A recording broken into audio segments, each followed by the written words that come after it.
ilé rìn ìwọ ikú iná nìkan ọ̀pá lọ́nbà ọtí olóyìnbó tó fọ́ sọgbàsọgbà ká ò lè rí sọ ọba Nureni o Abioye ó dìgbà ó ṣe.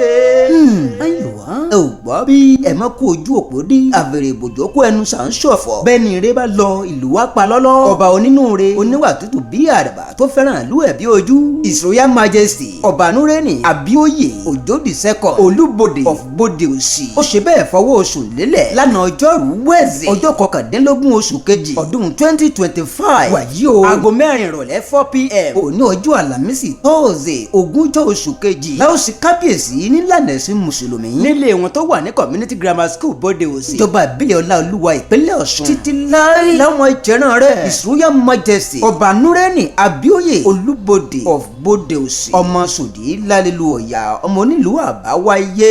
ó dìgbà ó ṣe o olùkéde Olubode in council.